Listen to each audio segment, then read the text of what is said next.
Hello, ladies and gentlemen. Welcome back. Today's episode is all about UFC 304. Jaxsen is back to help give some insights and predictions and views on the main event card. We use everything from the fighters' attributes to their data that we have on them, and sometimes we even bring in the good old AI to give us an outlook on who's going to fight, what everyone's thinking, and you know what? Screw that. What's more important is what you think. Let me know down below what you think about our picks and who you think is going to win. And other than that, enjoy the show. Oos. They try to drown me, I can swim upstream so profoundly. I can stay calm in a dire situation. I'm at it every day, no time for a vacation. And I smell blood in the water. Everything I do, yeah, I do it for my daughters. Now I'm gonna shut your lips. It's time for a brand new episode of what? We talking jit, say what? We talking jit, say what? We talking jit, say what? We talking jit, said it's time for a brand new episode of Talkin Jit.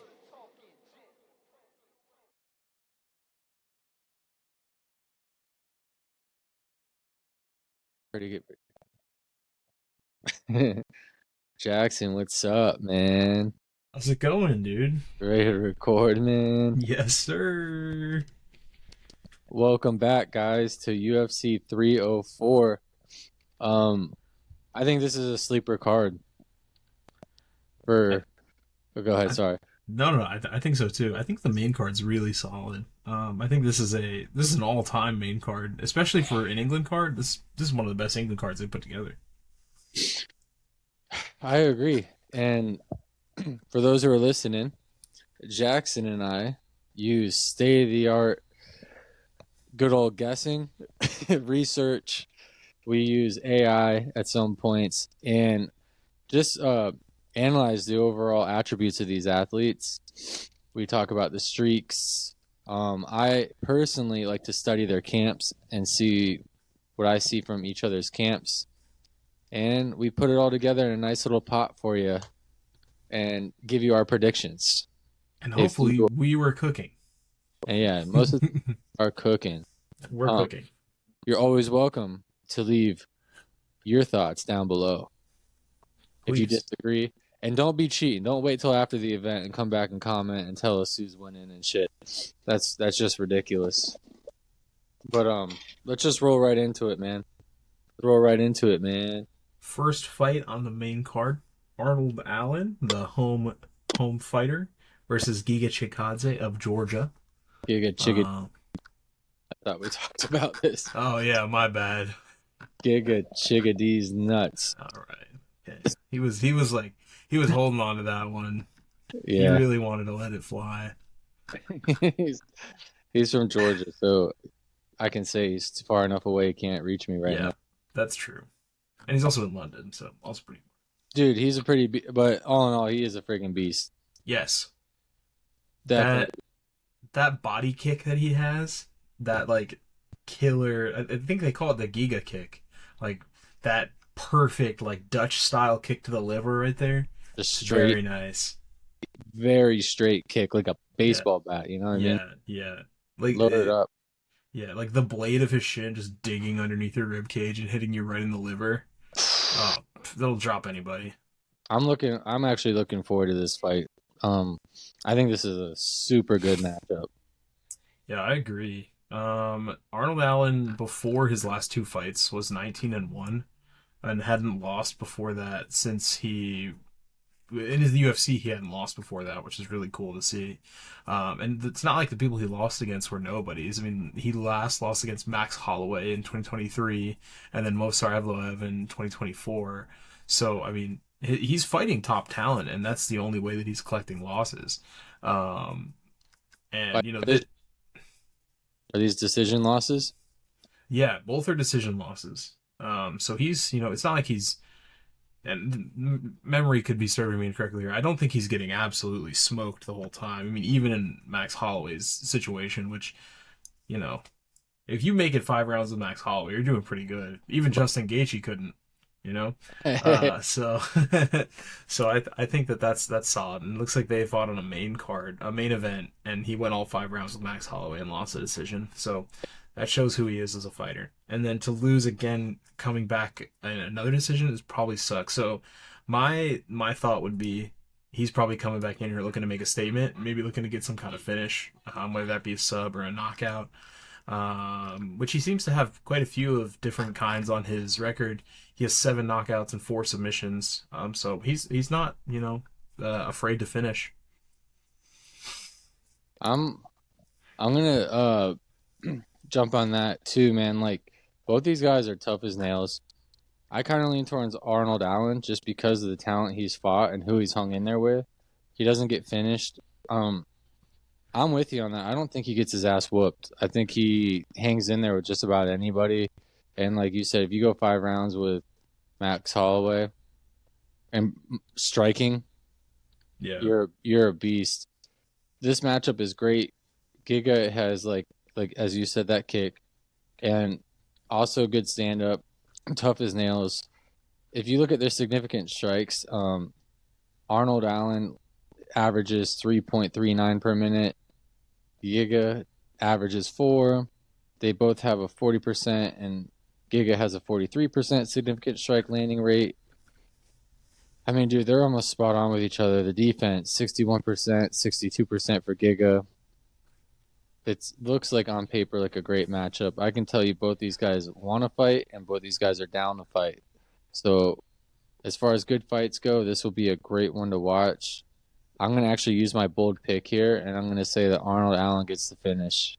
Okay. That's what I'm going with. Wow, I like the bold pick off the fucking get-go. Get it off the board. So you're saying Allen finishes Giga.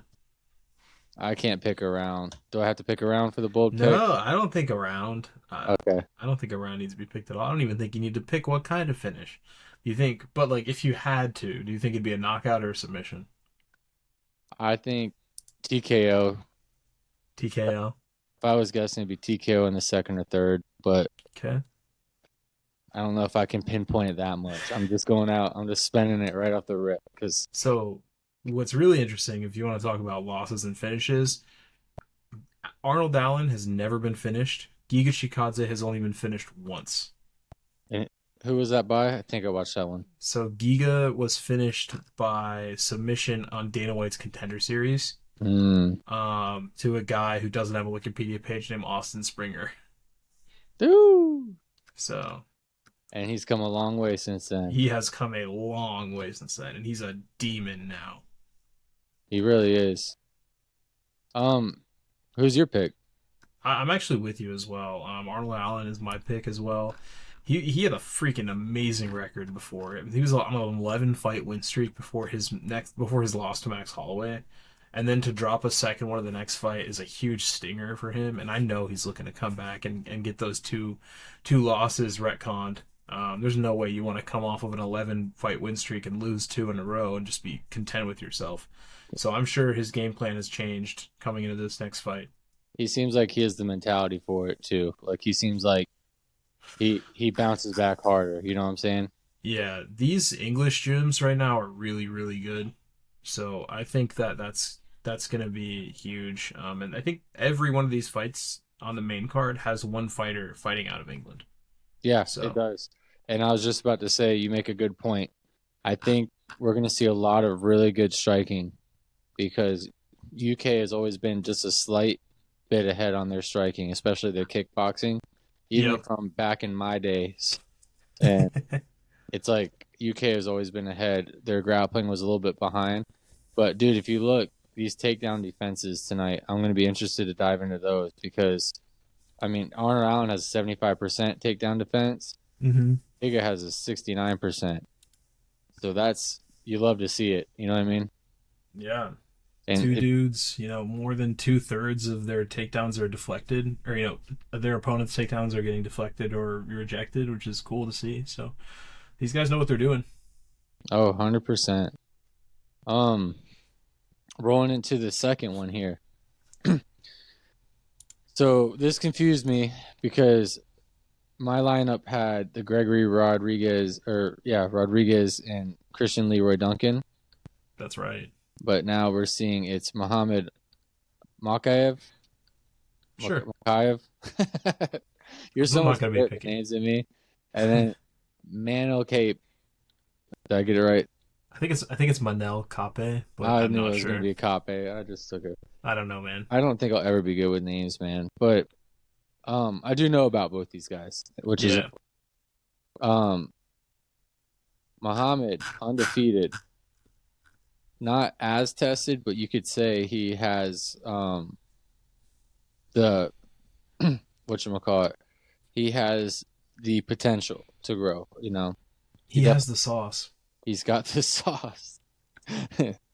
Thank you.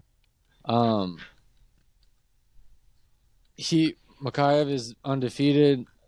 This fight is going to show a lot of high level striking and grappling. I want to kind of say, because of Kape, we'll call him Kape. The names are throwing me off, but nonetheless, 19-6 versus 12-0. 12-0 is not easy. I don't care if all UFC wins or it's, I guess we could call them little league wins. That's a huge thing to ride. And this guy definitely shows a lot of talent, whereas Kape just has a lot of experience. A little bit shorter and a little bit shorter reach. So Makayev's going to be punching down. Muhammad's going to be punching down on him. And I want to see, let me check these real quick. Grappling. Yep. Kape has a 77% takedown defense. So coming in from Portugal, I don't think this one's going to go to the ground very much. I was almost going to say it might be taking it to the ground, but it looks like this one's going to be a stand-up. Mm-hmm. I don't think we'll see much ground fighting this whole card, Right. which is like kind of the way the UFC has been trending. A lot more striking, because to the average Joe, striking is more exciting to watch. 100%. So I think that tends to be the kind of the meta right now, I guess the best way to put it. Striking is the meta currently. But metas shift and change, so who knows? I think what happened is people got so bored of seeing the lay and pray style of wrestlers like DC and Hamzat and Habib. They love to just lay and put pressure through the wrestling, which isn't always eye catching, especially if you don't have a personality to back it up. Mm-hmm. So the striking front that the rest of the UFC has taken is a really good money making potential for the UFC. And it tends to go in waves. Like you start seeing like a lot of grappling, and then you start seeing a lot of good takedown defense and a lot of good striking. It's one thing I've noticed is it goes in a lot of waves. A couple more interesting stats here, because I'm like looking through it, and as I thought I had it one way, now that I'm diving a little bit deeper into the stats, I'm kind of starting to open my eyes a little bit to like Muhammad has a 50% sub rate, but he only has 41% takedown accuracy.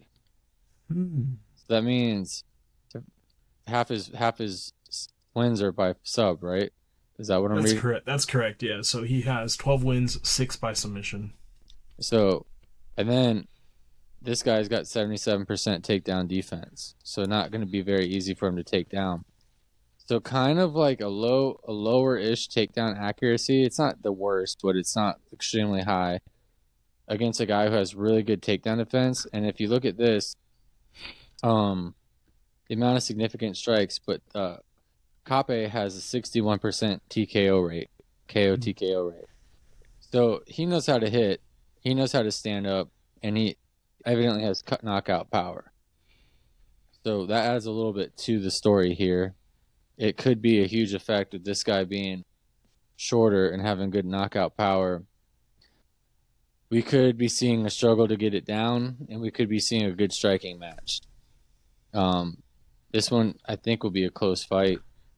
Yeah, if you even look at the odds, Muhammad is the slight minus 122 favorite. So it's not a huge favorite. So as I'm like diving into this, I'm understanding why it's a really good matchup here. I want to say Muhammad is going to ride the victory streak, but I'm not surprised if he runs into this guy who's seasoned and has good takedown defense and has already seen these kind of looks before and lands good strikes. So what's also interesting to note here is that the last time Makayev was supposed to fight was in March, and he had to pull out after an injury. Or I'm sorry, maybe that was Manel. Or no, I'm sorry, that was on the last fight we were looking at. I apologize, I misread. So completely disregard what I just said. But yeah, this is gonna be cool. Makayev 12-0. I mean, it's hard to overlook that. It'd be awesome to see a guy with his work ethic and his skill level keep a clean slate. Mm-hmm. But it's also fun to root for the other guy to take that 0. I know. So I think it's interesting. What I think is really interesting here is the kind of seasoned veteran that Manel is, coming from Risen. He fought in Risen for several years. And what's really interesting is the last guy he fought in Risen was for the bantamweight champion Kai Asakura, who just signed at the UFC like within the past month or so. So that'll be interesting to watch in the future. But I think for this fight, I'm probably leaning with you yet again and going to go with Mohammed Mokaev. And I would say that Makayev is probably going to get a finish here. I don't want to use a bold prediction because I feel pretty strong about this one. So I think that Makayev gets a finish here.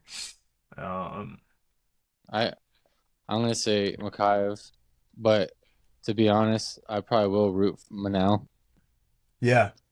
Just because I just like seeing I hate it. It's heartbreaking when you see the veterans when the day catches up with them, man, because we know how much hard work goes into this. And then when your body just is one step behind, no matter how hard you work it, it's so sad. I mean, the age difference here is huge. Makayev's only 23. Yeah. Manel is 30.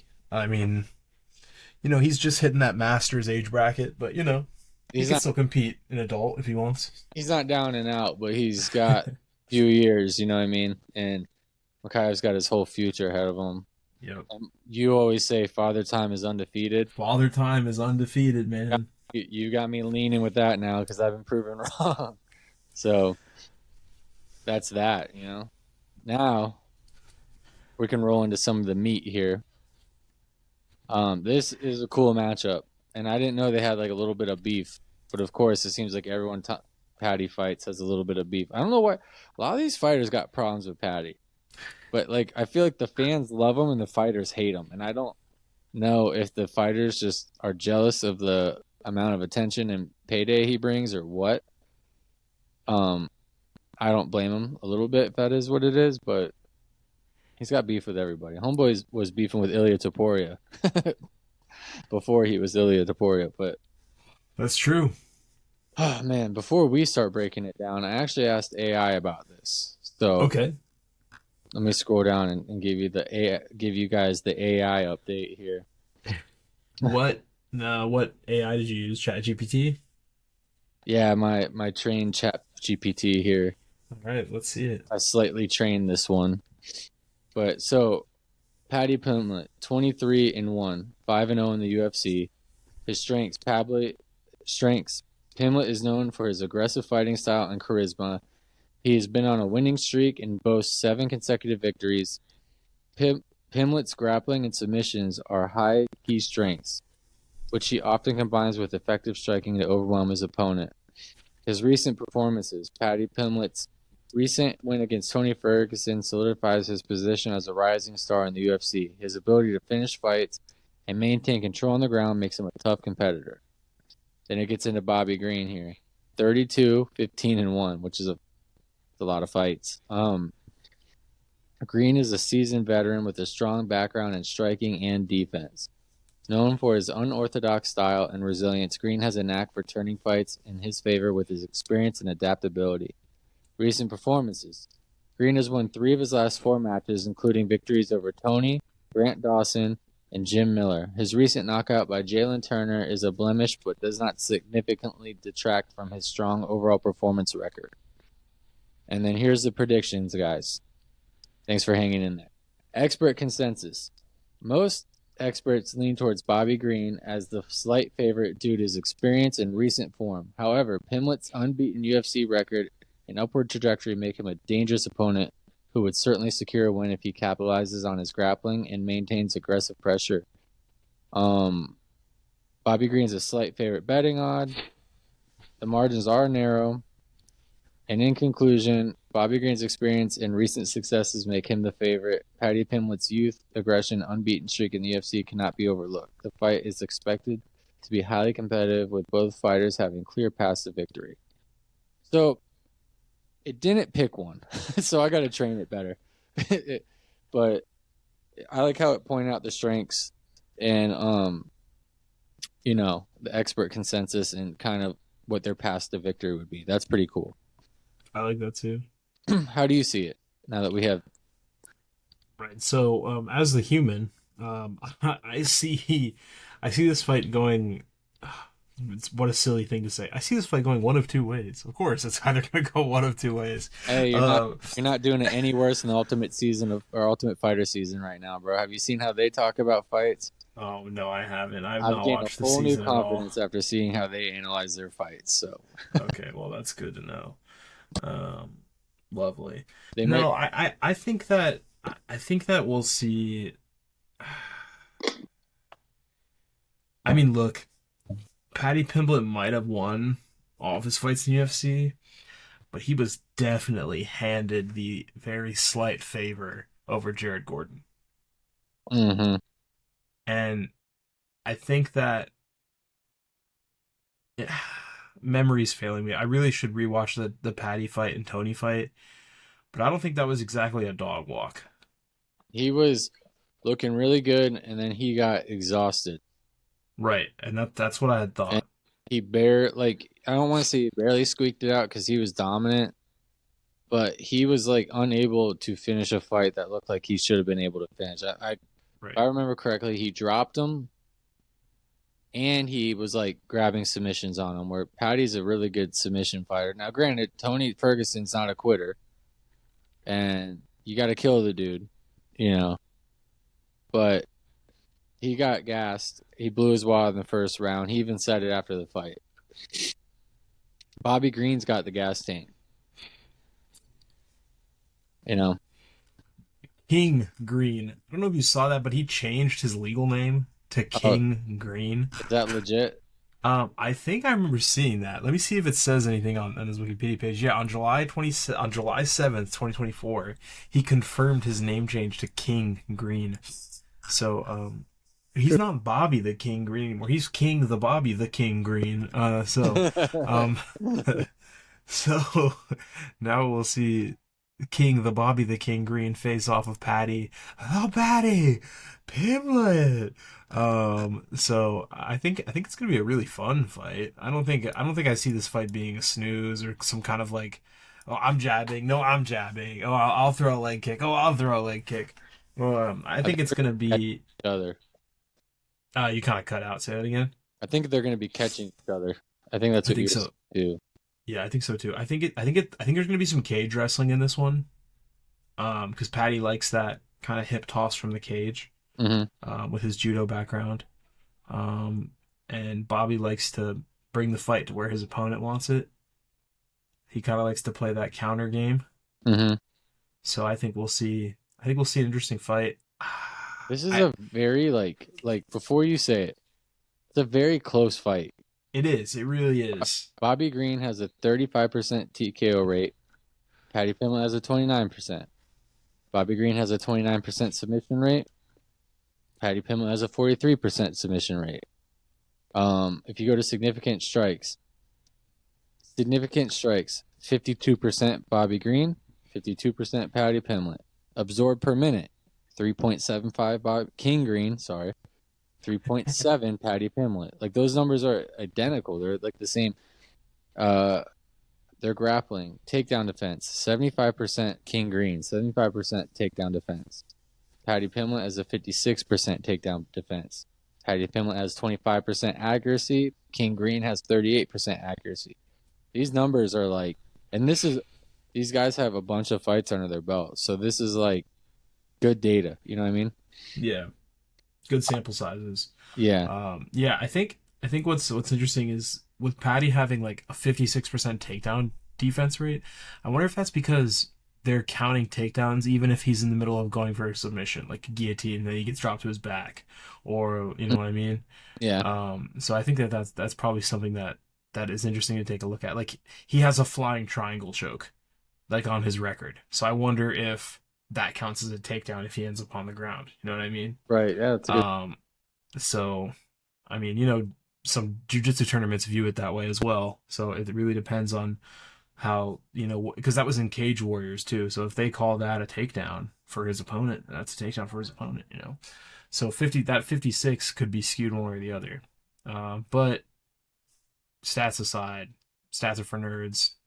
I think I'm gonna have to go with Paddy Pimblett. As much as it pains me to say it, I was huge on the Paddy train when he first joined the UFC. I love the don't do ifs, ands, buts. I don't do ifs, ands, buts, or maybes. I do absolutes. and he was like, I'm a scouser. I don't get knocked out. I was like, I love this guy. This guy's awesome.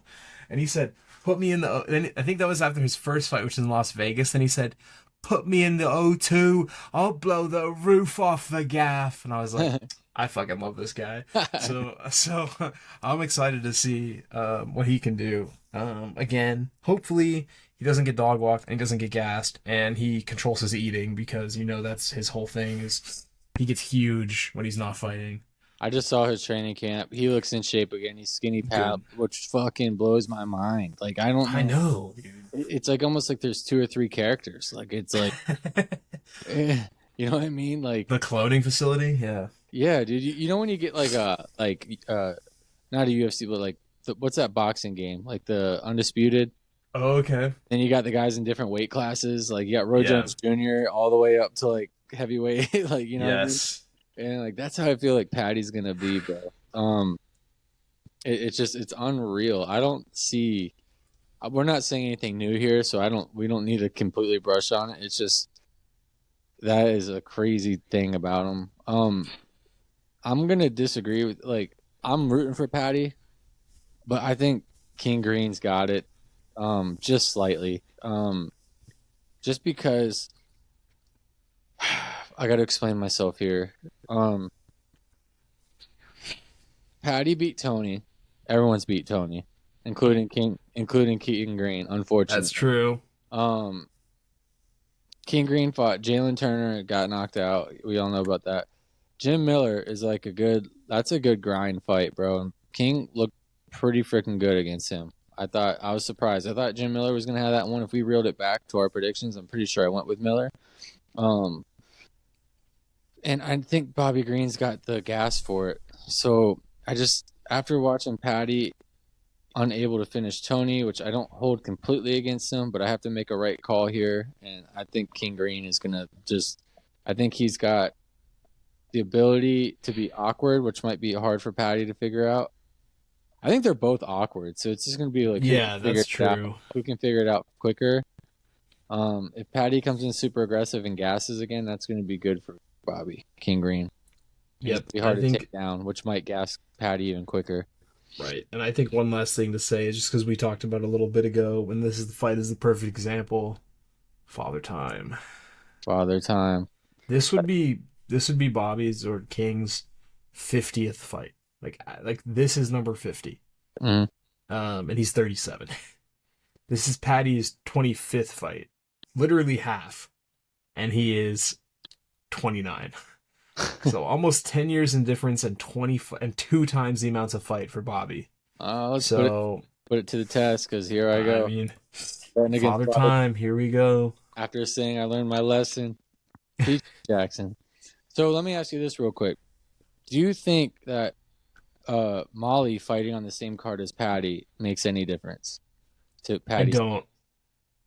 I don't, because I think they fought on all the same cards together. Mm-hmm. And I mean, they've both had disappointing appearances when one or the other is there. It's not specific to, both being on the same card. I'm cross-referencing just to make sure. But when you know what? Actually, that's an interesting thing to look at, because the last time that Molly McCann fought in England, Paddy fought in England, and they both won that night. So maybe you're right. Maybe they'll both show out because they're both there. Yeah, there's like something too, like having oh, I see what's going on. There's something too, like having like a teammate on the card. Mm-hmm. It's like that extra hype. You get excited. You feel like you're there for a team. You feel like you're there for a reason. If your teammate loses, you feel like you got to get vengeance. It's an extra motivator. And if your teammate wins, you feel excited, like you want to join the party too, Like now it's my turn, So I agree. I would go out and say it's good for the psyche when you fight and or compete and you got friends in the room doing the same thing. I think you're exactly right.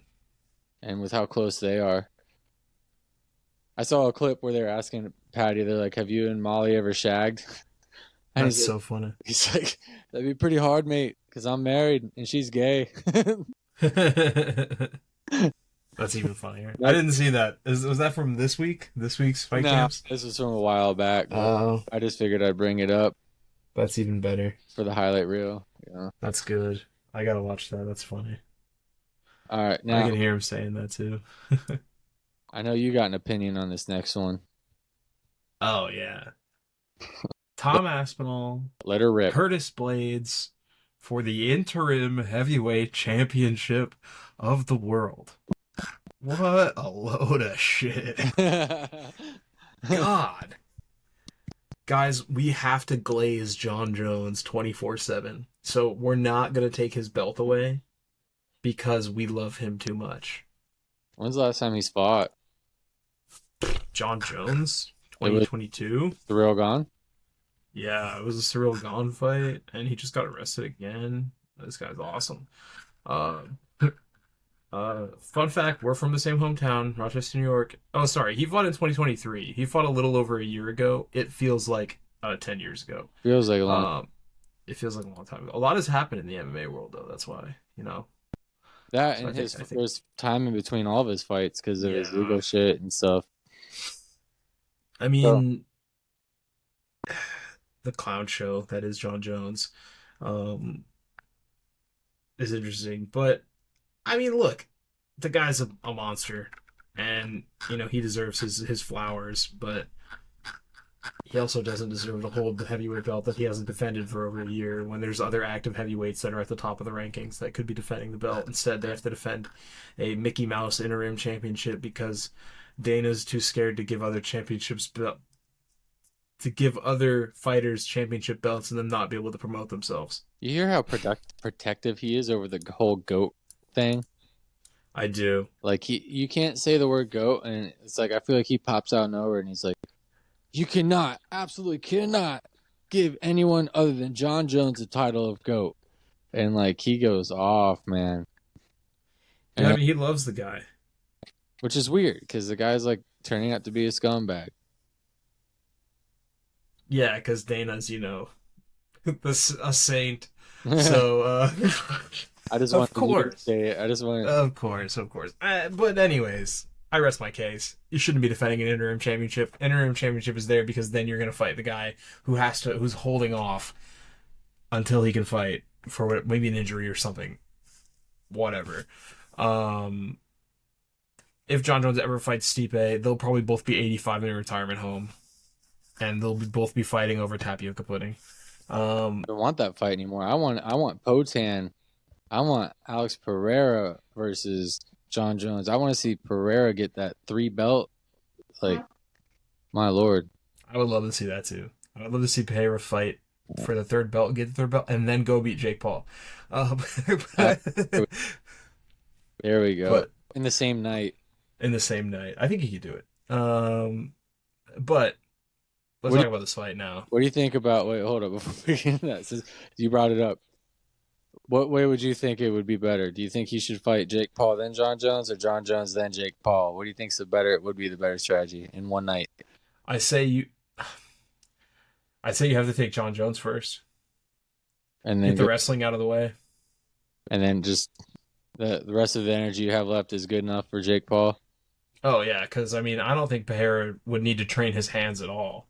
Or do you... Because, like, I think it's funny when Jake Paul was like, Alex is talking about getting into boxing. It's like he boxed for like a while, and then he went into kickboxing, and then he went into MMA.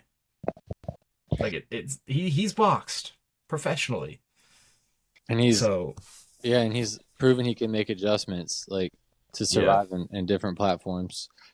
So that's very true. I'm glad you brought that up, man. So do you think Alex Pereira is going to beat Jake Paul? A little bonus content here. I think that if they fought, Alex Pereira would have the best shot of anybody so far beating Jake Paul. Yeah, but I don't think he's beating. Like, I think they keep selling it like he's getting better and better competition, and I don't really think that's the case. Mike Perry did not move his head at all and walks forward extremely square, like extremely square, too. And it's just like trying to out tough a guy who was obviously bigger than him. Oh my God, the size difference was ridiculous. It was like watching an 8th grader beat up a 4th grader. You know what I mean? Like it was crazy. Yeah, and I don't know, man. I think maybe Nate Diaz had the best hands out of anyone yet. I think so. But they're not dangerous hands. They're just point hands. You know what I mean? They're not dropping anybody. Yes. And I think so. I don't know. He's got a good marketing team. Hats off to him, but just shut the fuck up. But I know, right? And that was in our backyard this weekend. You know, I've always wondered if he sells as much as he says he does. And now that it was in our backyard, I know the answer. And I'm not going to ruin it for anybody, but we know that. You know what I mean? Yeah. Anyway, what were we talking about? Oh, yeah. Tom Aspinall and Curtis Blaydes in the co-main event on UFC 304. I mean, so what's interesting is we're talking about the UK being a bit behind in the jiu-jitsu game for a long, long time. Aspinall's dad was one of the first black belts in England. Which is really cool. So he got his black belt from his dad, who got his black belt from Gracie, one of the first Gracies to do. Yeah, I believe he's a black belt. Is this a good time to bring up that he has 100% takedown accuracy and 100% takedown defense? I mean, he's a fucking killer, and he's one of my favorite fighters. So I would say, yeah, Pereira might have his hands full with this guy. Yeah. That's huge, man, because Curtis Blaydes has got that, that aggressive wrestling style.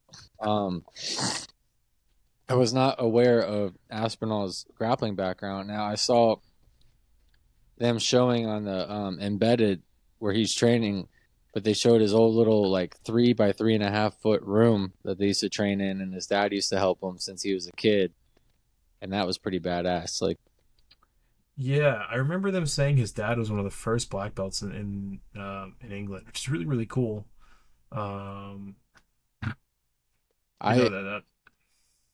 Dude, the KO rating out of these two guys, 79% KO rating for Tom Aspinall, 72% KO rating from Curtis Blaydes.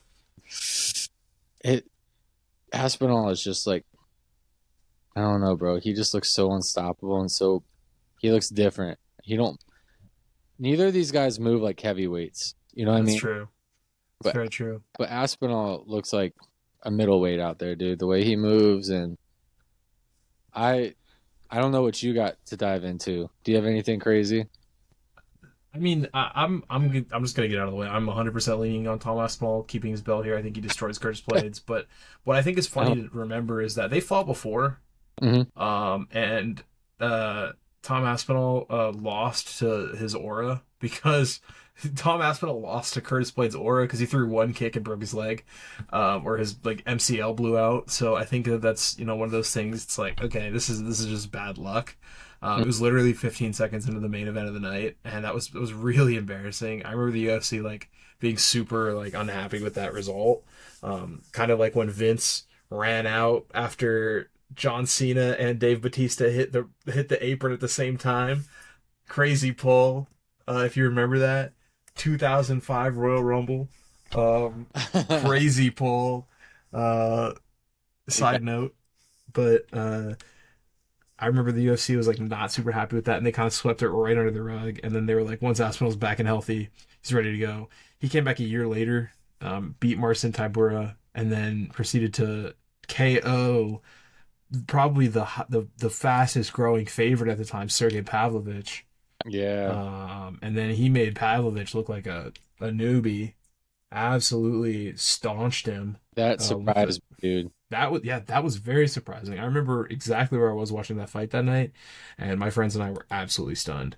And then we see Pereira knock out Yuri the next fight too. It was a hell of a night. That was a great fight night. So I'm very heavy leaning Tom Aspinall. I don't think Curtis Blaydes beats him by any means. Curtis Blaydes has been shown to be beaten by knockouts. He's been knocked out 4 times, and that's Tom Aspinall's specialty right now. But Tom Aspinall is also a great grappler. Like you mentioned, his stats of 100% takedown, 100% takedown defense is killer. It means he's dangerous anywhere. I don't really think he's been tested too much on the ground, so maybe that's why his takedown defense is still 100. But I could be wrong, and maybe he's literally just a god. But yeah, it might be something. He's my pick. I love him very much. Tom Aspinall, you're the man. You're going to beat Curtis Blaydes. And my bold pick is that you knock him out in the first round. So, going with first round knockout for Tom Aspinall. I think we see it happen. Dude, I'm completely agreeing with you here. I think this dude's different. I think he's a new wave. I think he's the truth. What we just said about Pavlovich.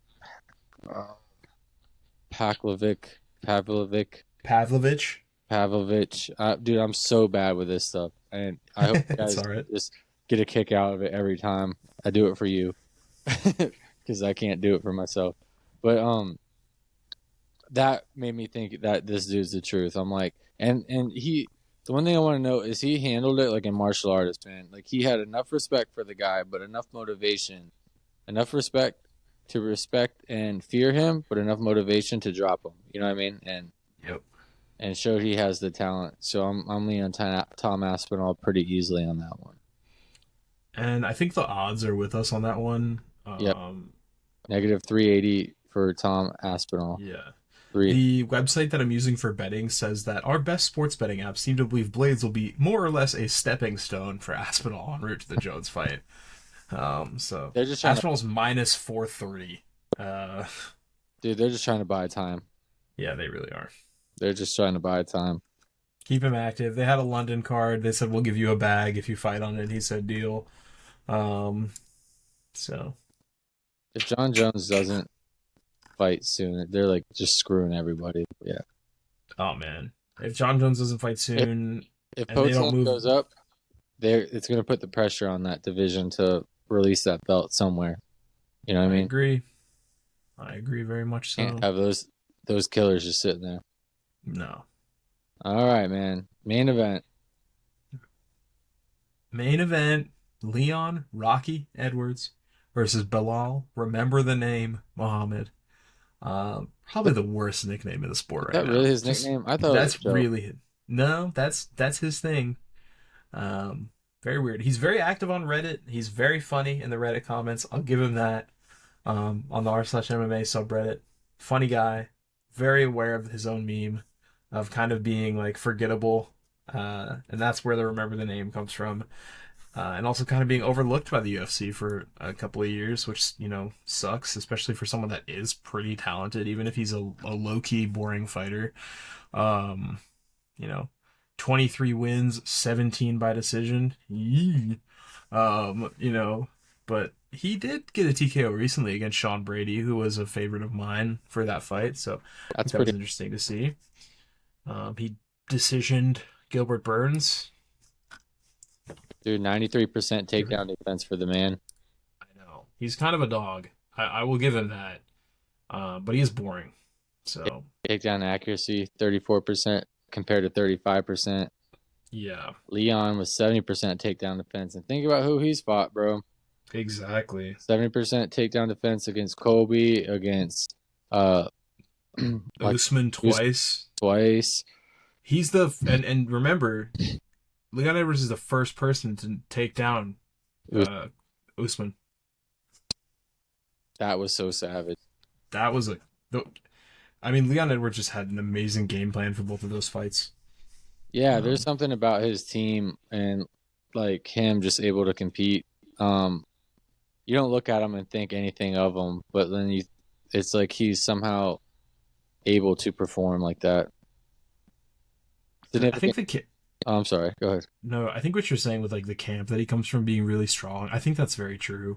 I think he's just got a camp that's really analytical, and I think that must work for him in his brain. To just take every fight as if it. I mean, the old guy thing of every fight's a chess match, So I think that if that's how he views the fights, and that's how it works for him, then I mean we're seeing a hell of a run. I think these guys have fought before as well, and it was ended due to an accidental eye poke. Yeah. I mean, you got to think when he fought Usman the first time. Mm-hmm. That kick at the end was just like a Hail Mary that worked. But it's still amazing that his takedown defense is so high against, and the heart. Yeah. The heart to actually just keep going. And that was a really good speech when he got it. When he won and he got the headshot dead. Yeah, the best. Knockout of the year for 2022. Which is one of the craziest parts of UFC history. The speech afterwards delivered, like, it was an amazing moment. Yeah. Still not the biggest fan of him. I don't know why. Something about him just really bland to me. But, like, he's a very talented person, And I think he's just a robot. Like, I think he works, and he listens to his team. And I'm just going to say I'm leaning Leon Edwards. I don't see what Belal Muhammad will put on the table that Kobe and Usman couldn't, Right. I think what we'll see from Belal is a very similar approach to his fighting, which is probably going to bite him in the ass. He's a slow fighter. He doesn't bring the pressure. He doesn't go for finishes. He likes to point fight to a victory. He likes to wrestle and try to get him down. But we're going to see a Leon Edwards that is now defend his belt twice against legitimate talent versus Colby and Kamaru, and took that belt from Kamaru. I think that Leon Edwards is going to be a near unstoppable fighter, if I would be honest. Really? In this matchup, I mean, there's a 2-inch reach difference and a 5-inch height difference. I mean, that's crazy. That's a half a foot difference in height between these two. Mm-hmm. I'm curious to see how that looks in the weigh-in, because they fudge these numbers. We'll see, but I would love this. I think these guys are gonna bang. I think that Leon Edwards is probably gonna take the victory. I think you said it perfectly when you're like, I don't see what Belal brings that Kamaru and Colby didn't. I just gotta go with that logic on that, dude. I think you're exactly right. And listen to this man after winning the belt. Just listen to it. I don't know if we'll get flagged for this or not. Oh, why is it not playing? Gosh darn it.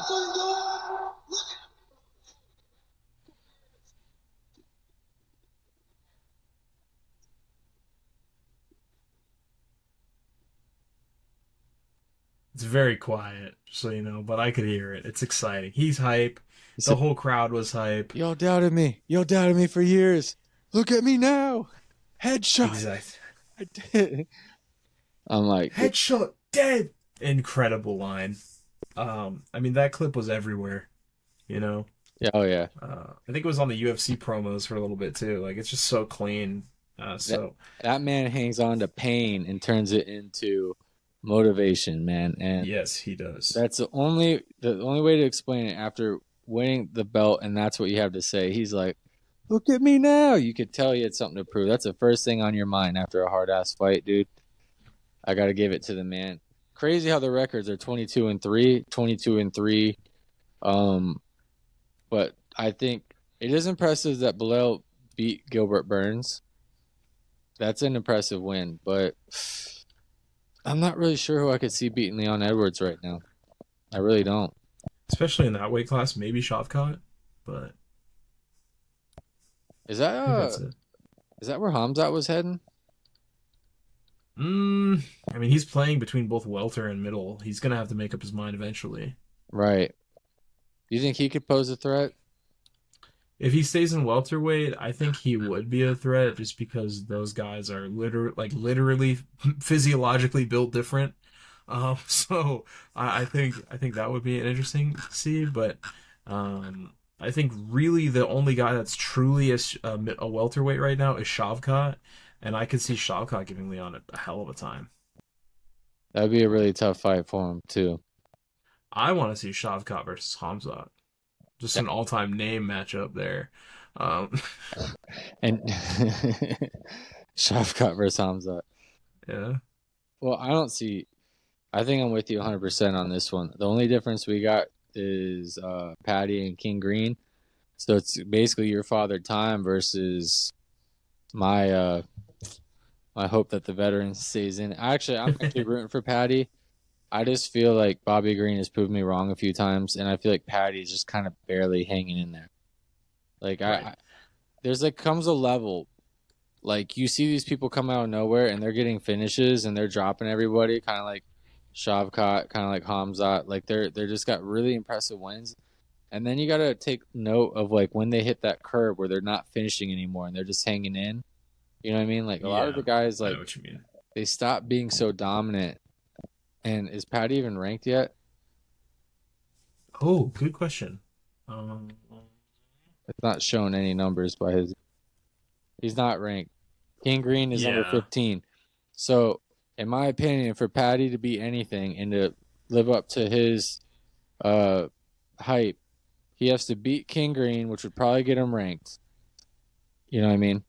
And then he'd have to beat King with a finish to show that he can finish people in the top 15 and keep that momentum going. Because once you hit the top 15, bro, once you hit the top 10, the top 5, you're just like hanging in there with everyone. You're kind of being a journeyman. You got to show that you can actually finish people.